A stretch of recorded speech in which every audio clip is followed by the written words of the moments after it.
Welcome to Canadian Innovators, the show that celebrates innovation, entrepreneurs, and the Canadian spirit.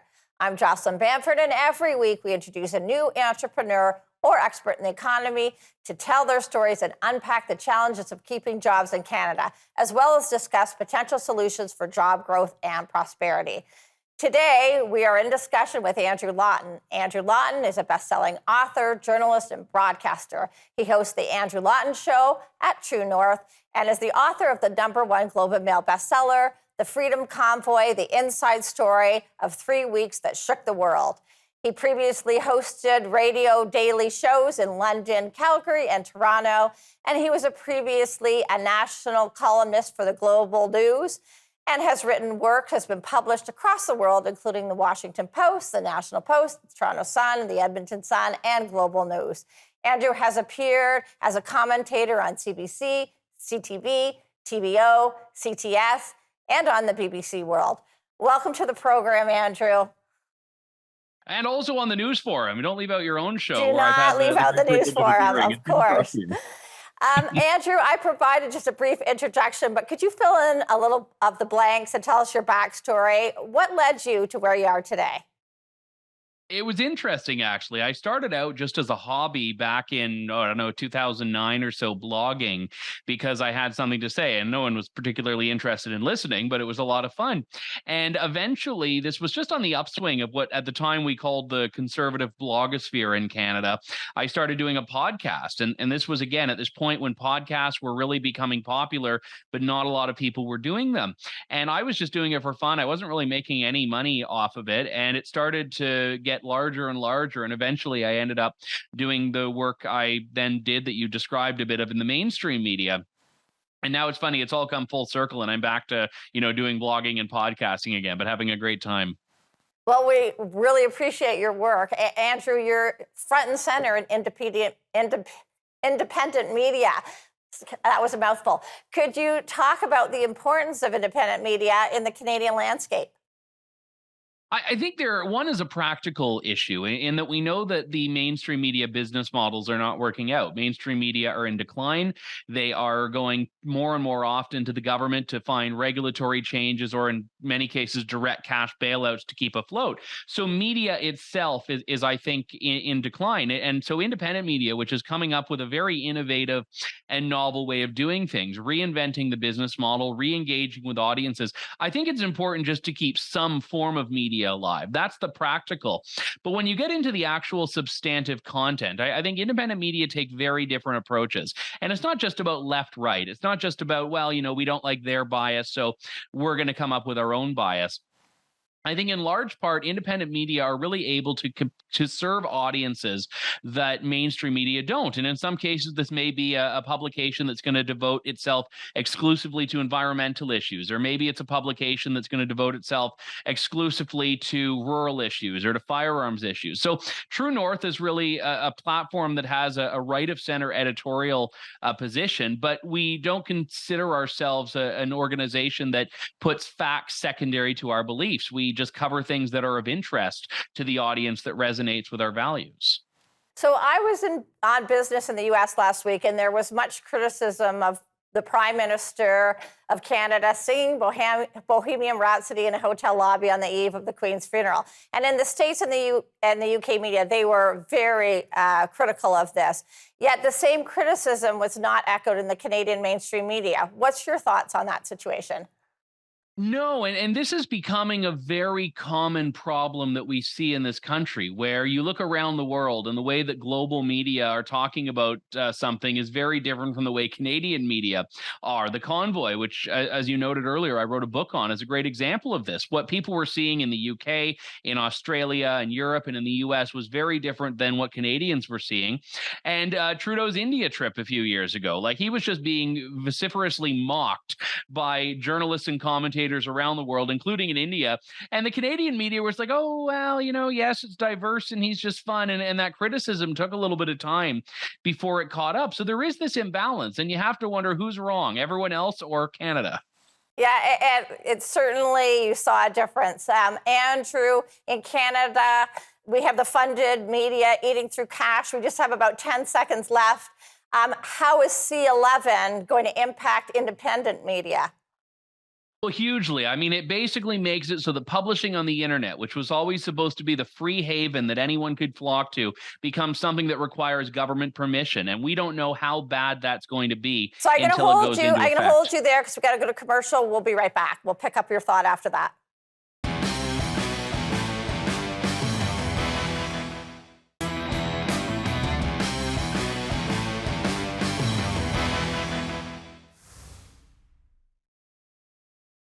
And we're back. We're speaking with author and journalist Andrew Lawton. Before we went to break, we were talking about C11 and the impact on independent media. Can you finish your thought on that? Yeah, this dramatically expands the government's regulatory abilities that it has on television and radio to the internet, which does not have limited bandwidth and limited frequency and spectrum like TV and radio does, which warrants regulation. It's virtually unlimited bandwidth, which is why anyone and everyone can sign up to publish online on YouTube or Facebook or their own website. And the government keeps saying that it's not going to apply this to media and it's not going to apply this to user generated content, by which they mean everyone who has an online account. But it's not convincing because so much of C11 just expands the regulatory role of CRTC and then kicks it to CRTC to come up with those regulations. So I'm very concerned that independent media will be subjected to more regulation, more oversight, and potentially the idea of licensing just to be able to communicate with Canadians. Yeah, very scary proposition there.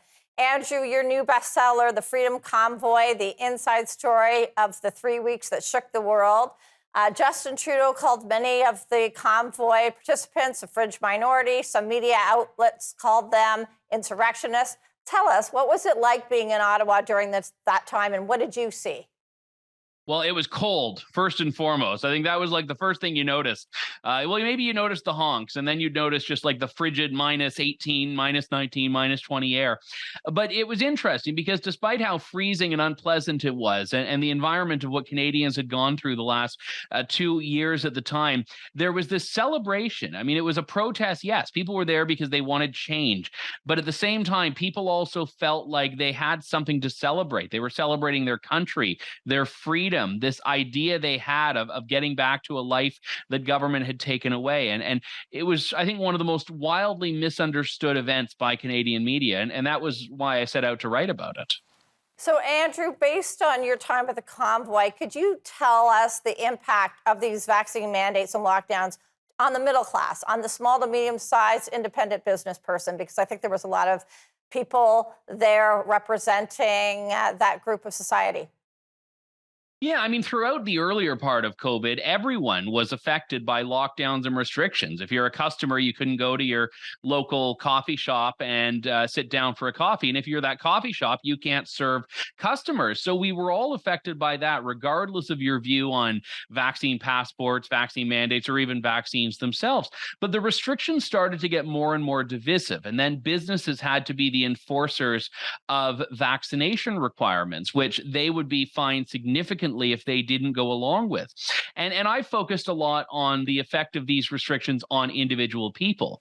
But I think the businesses themselves were put into a terrible situation. And I know firsthand of restaurateurs who, they had been shut down multiple times. The government says you can open, but only if you check people's papers. And for a lot of them, they didn't like it. They didn't want to do it, but they saw that as the only thing they could do to survive. So I actually don't hold any ill will towards businesses that did that. But we saw some absurd situations come out of it too. When Alberta had the vaccine passports in place, I was out for dinner with a number of people, and you could provide proof of vaccination or a negative test in Alberta. And we went out, and one gentleman had been vaccinated in British Columbia, and the restaurant wouldn't let him in because they looked at it and said, well, this doesn't look like the ones that we're told to look for. And this is, again, someone on a power trip. But I feel that a lot of these restrictions brought out the worst in us, and they put businesses in very untenable positions. Absolutely. Andrew, after 3 weeks in Ottawa with the convoy, what is the one thing that you think ordinary Canadians did not know about the people participating in the convoy? I should say I didn't have the good fortune of spending 3 weeks there. I went up at a couple of different points and tried to reconstruct a lot of what happened through interviews and analyzing video and other reporting. But even so, I have spent a lot of time speaking to these people, and I think the one important thing to note is that they're very diverse. I mean, ethnically, racially, backgrounds, yes, but their experiences and why they were protesting were very diverse, and it was not possible to put them all in any one singular box. Certainly not the white supremacy, neo-Nazi insurrectionist box that the government and the media tried to put them in. These were people who, many of them were fully vaccinated but didn't like mandates, people who had lost their job, people whose families had been torn apart, and they all had different reasons for being there, but they were united by what they shared as this ideal: freedom. Yeah. Well, we're going to take a quick break, and when we get back, we're going to discuss the Canadian economy and get Andrew's thoughts. You're watching Canadian Innovators. Don't go away.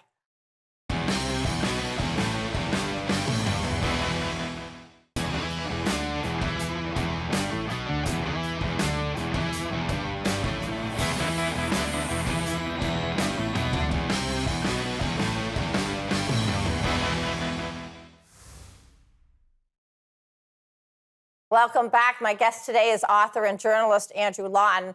Andrew, lost in much of the convoy rhetoric was the fact that the federal government's mandates really restricted and prevented people and small business from making a living. Can you shed some light on this?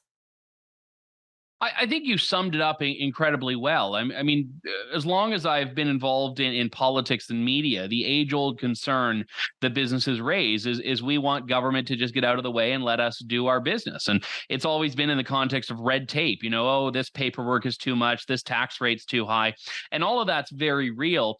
But I think it pales in comparison to the restrictions that were foisted upon businesses in the COVID era, where it's not just about, you know, you have to do this paperwork, but you cannot open. And we're going to fine you thousands and thousands of dollars if you don't force customers to wear masks. Like, that's not why people went into business. They didn't open up shops because they wanted to start enforcing, you know, who was vaccinated and who was wearing a mask and all of that. And I think the problem underlying this is that we have a state that has really enshrined its own centrality in business in the country, where, you know, the government really has this view that it is the primary decision maker or one of the primary decision makers of a business, and not the shareholder or the entrepreneur themselves. Yeah, and you add on to that deciding what businesses are going to get subsidies and what industries are going to get subsidies. So it's no longer a free market system. It's really a very centralized system. Andrew, the federal government is lifting the mandates finally on the Arrive can on September 30th, 2022. But you had an interesting tweet. Your tweet, you said that there's clear evidence that this mandate's not going to be gone for good. So could you explain what this means to Canadians? So I try to think of myself as a good journalist, but I can tell you, Jocelyn, I had to do no digging to uncover this bombshell because it's the government's own words. It was Health Minister Jean-Yves Duclos' own words when he got up there and announced the suspension of the air travel vaccine mandate. He said it was a suspension, and he said we're going to keep an eye out, and new variants of concern mean not only will we bring this back, but we might need to bring it back and change the definition of fully vaccinated to having up-to-date vaccination, which means you've received a booster shot within the last 6 months. So the government has, at every step in the way, said that this cessation of these restrictions is temporary and that the circumstances themselves will determine whether they come back. And I think that's something that we need to be very keenly aware of. There's nothing stopping the government legally or even based on its own proclamation from come November, if they see an uptick in cases, going right back to where we were a month, 3 months, even a year ago. So this is truly concerning, especially when we're finding out new evidence on the efficacy of vaccines. What would you suggest Canadians do to make sure that these mandates are gone for good and not just temporarily suspended? Well, I think it's tough. I don't encourage lawlessness because some people, again, are going to make their own decisions. And I would never, ever advise anyone to do or not do something related to vaccination. And I would never advise anyone to listen to me if I did decide to tell them what to do on that. I think the point that I would raise here that I think is very important is that when the government was going after the unvaccinated previously, they were talking about really 10 to 12% of the population, not a huge number. When they're talking about boosters, the unboosted population is half the country. And when they change that to within the last 6 months, it becomes an even smaller fraction. So I think at a certain point, there are so many people that government cannot marginalize them. And I think it's key. I'm not saying don't get a booster if you want a booster. I'm saying don't be coerced into it if you don't want to. So, in the last few months, Canada was really in a position. We're going to pivot to Europe and what's happening in the Ukraine and Russia. They were very much in a position to help supply natural gas, and many European countries were begging for our gas, and the Prime Minister said no, which is costing jobs and prosperity and tax revenue. We just got about a minute left. Love to hear your thoughts on this. Yeah, I think that look, we're in the midst of, I think, a big change here. And I think a lot of it comes down to people just speaking up. And that's true of any issue, but certainly on these things as well. I think that we've seen businesses and individuals being put through so much, and we need government to just clear out the runway on all fronts. Absolutely. We could have prosperity, great jobs, a lot of manufacturing supports the resource sector. So we could have both, and we absolutely need the government to get out of our way and let our do our job. So we're going to go to break. More when you come back. I'm here with Andrew Lawton, and you're watching Canadian Innovators on the News Forum Network. Don't go away.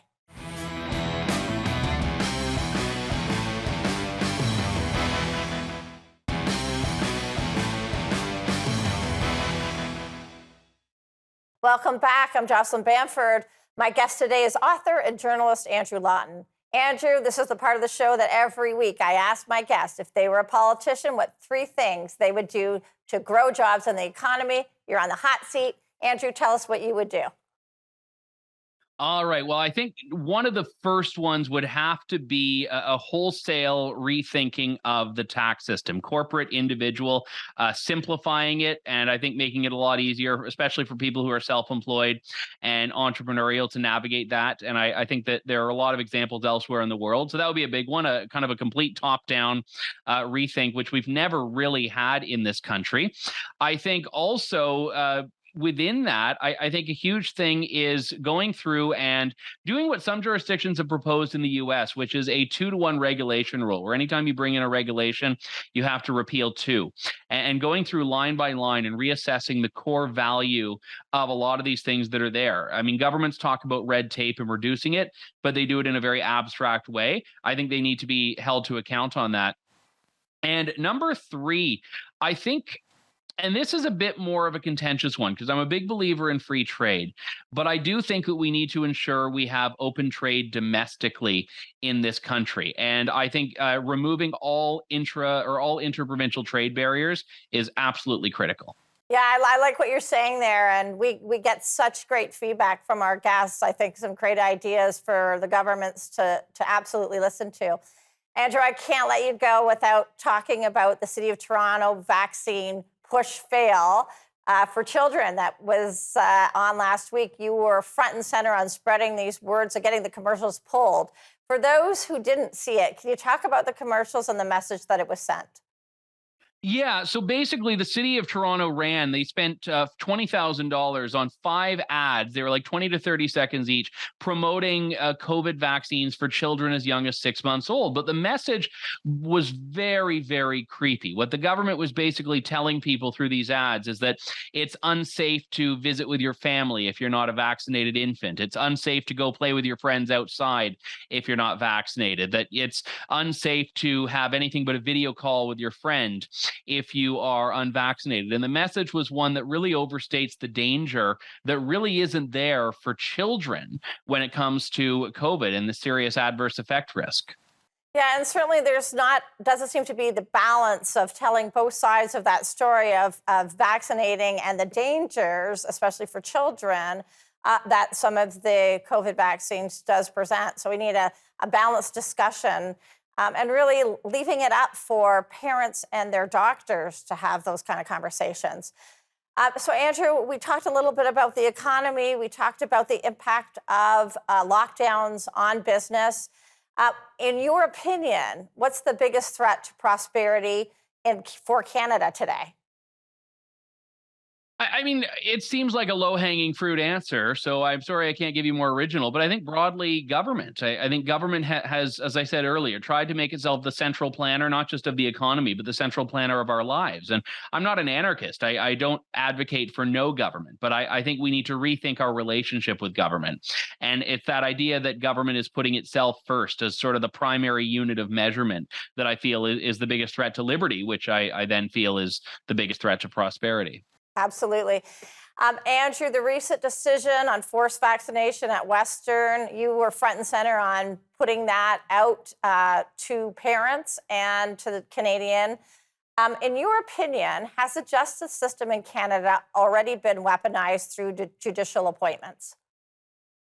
It has, but I also I'm very critical of activist judges and of judges that seem to have a very liberal bias, but I don't think they are themselves the problem. I think the problem is that we've structured a system that seems inherently deferential to government rather than to civil liberties and individual rights. And I think the system itself has carved out too many exceptions and caveats instead of having a very ironclad Bill of Rights. And I think that judges are operating within that framework. And it's quite disheartening at times to see all of these decisions that come down to, yes, it violates your rights, but, government has a good reason. Yeah, we need to bring back our liberties. That's absolutely paramount. Thank you, Andrew, for the wonderful insights you shared with us today. We really enjoyed the conversation. Always a pleasure, Jocelyn. Keep up the great work. Thank you. Well, that's all the time we have for today. Thanks to my guest, author and journalist, Andrew Lawton. I'm Jocelyn Bamford. Thank you for watching Canadian Innovators. If you're an innovator, tell us your story. Write to us at CanadianInnovators@thenewsforum.ca, and we'll see you next time.